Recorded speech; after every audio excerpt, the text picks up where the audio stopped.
Imagine a nation so small, you could drive around it in less than an hour.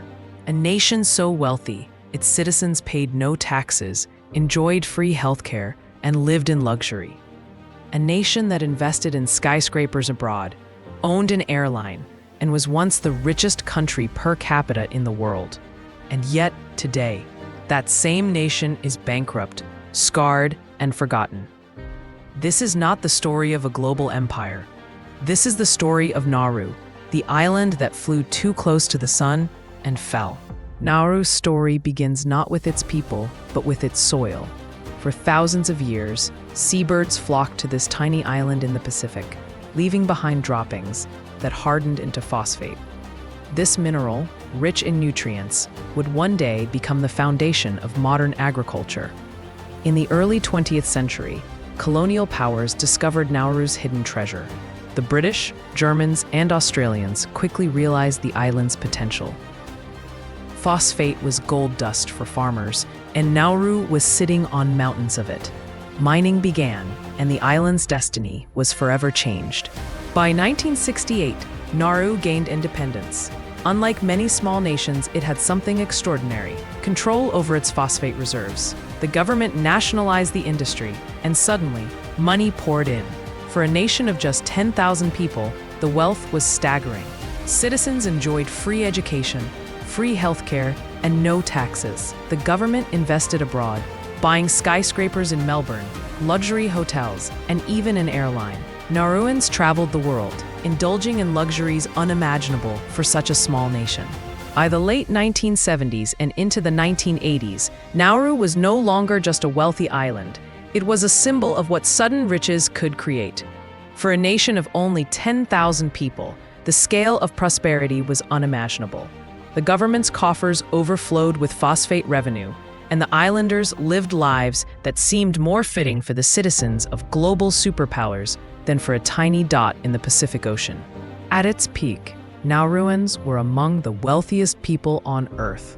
The government invested heavily abroad, buying assets that would make headlines. In Melbourne, Australia, they built the Nauru House, a skyscraper that stood as a monument to their ambition. For a small island nation, owning a tower in one of the world's great cities was more than an investment. It was a statement. Nauru had arrived. The island even had its own airline, Air Nauru. With a fleet of modern jets, it connected the island to destinations across the Pacific. For a country so small, the idea of running an international airline was almost surreal. But for Nauru, it was normal. Citizens flew abroad for shopping trips, medical care, and holidays. The world was open to them, and they embraced it. At home, life was equally extravagant. Families built modern houses, bought cars, and filled their homes with imported goods. Nauruans traveled abroad frequently, indulging in luxuries unimaginable for such a small nation. The island's wealth was not just financial, it was cultural.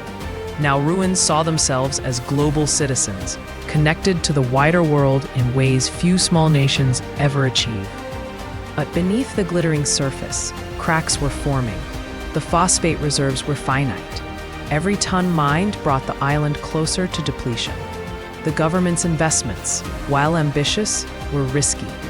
Some succeeded, but many failed. Corruption spread and mismanagement became common. Nauru was living on borrowed time, but few realized it. The wealth seemed endless, and the people believed it would last forever. For viewers in the UK, Nauru's story echoes the rise of industrial Britain, a nation built on coal and steel, only to face decline when resources ran out. For viewers in the UAE, the parallels are even sharper. Oil wealth transformed the desert into skyscrapers, malls, and global hubs. But unlike Nauru, the UAE invested in diversification, building industries beyond oil. Nauru did not, and that difference would prove fatal. The government believed the phosphate would last for generations.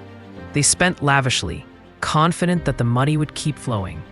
But the reserves were shrinking, and the investments were failing. The Nauru House, once a symbol of ambition, became a burden. Air Nauru, once a proud airline, struggled to stay afloat. The island's wealth was slipping away, but few wanted to admit it. By the 1990s, the truth could no longer be ignored. The phosphate was running out, the money was gone, and the island was facing a crisis unlike any it had ever known. The richest country in the world was about to become one of the poorest. The fall of Nauru was coming, and it would be brutal. By the 1990s, the dream was over. The phosphate that had built Nauru's fortune was running out. The mines that once fueled prosperity now scarred the island. The wealth that had seemed endless was gone, and the richest country per capita in the world was about to become one of the poorest. Phosphate reserves dwindled, and with them the government's revenue. Investments abroad, skyscrapers, hotels, airlines failed to deliver returns. Corruption and mismanagement drained the treasury. What had once been a paradise of wealth was now a nation staring into the abyss. The mining left scars deeper than financial ruin. Over 80% of Nauru's surface was rendered uninhabitable. The once lush interior became a wasteland of jagged limestone pinnacles. Agriculture was impossible. The island's environment was destroyed, and its people were left with little land to live on.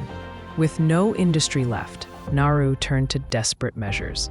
The government began selling passports to foreigners, often linked to criminal networks. Offshore banks sprang up, many accused of money laundering. These schemes brought short-term cash, but long-term shame. Nauru's reputation collapsed alongside its economy. Eventually, Nauru leased its land to Australia as a refugee detention center. In exchange for aid, the island became a holding ground for asylum seekers. For many, this was the final humiliation. A nation that had once been the richest per capita, reduced to renting its land for survival. For the people of Nauru, the fall was devastating. Families who had once lived in comfort now faced poverty.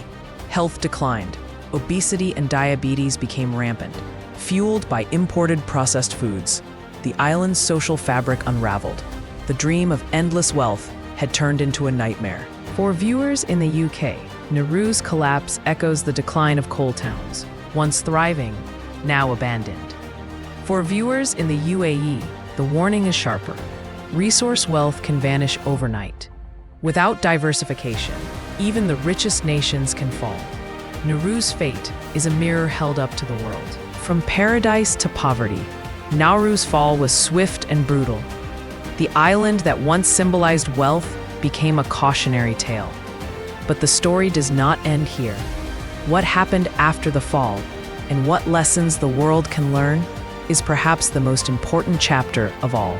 Today, Nauru is a nation struggling to survive. With its phosphate reserves exhausted, the island has little industry. Its environment is devastated, its land scarred by decades of mining. Agriculture is nearly impossible. The people rely heavily on imports for food, fuel, and medicine. Aid from Australia and other partners keeps the nation afloat, but independence feels fragile. The collapse brought not only poverty but also a health crisis. With local agriculture destroyed, Nauruans turned to imported processed foods. Obesity rates soared. Diabetes became rampant. Life expectancy fell. The wealth that once promised prosperity left behind a legacy of illness and hardship. Australia's refugee detention deal became Nauru's lifeline. In exchange for hosting asylum seekers, the island received aid. But this arrangement came at a cost. Nauru became known not for its wealth, but for its role in a controversial system. For many, this was the final humiliation. A nation that had once been the richest per capita, reduced to renting its land for survival. Nauru's story is not just about one island. It is a warning to nations everywhere. Wealth without sustainability leads to collapse. For the UK, the lesson echoes the decline of coal towns, once thriving, now abandoned. For the UAE, the warning is sharper. Oil wealth can vanish overnight. Diversification is essential. Without it, even the richest nations can fall. Nauru is a mirror held up to the world. It shows us what happens when short-term wealth blinds a nation to long-term sustainability. It shows us the dangers of corruption, mismanagement, and dependence on a single resource. And it shows us that no empire, no fortune, no nation is immune to collapse.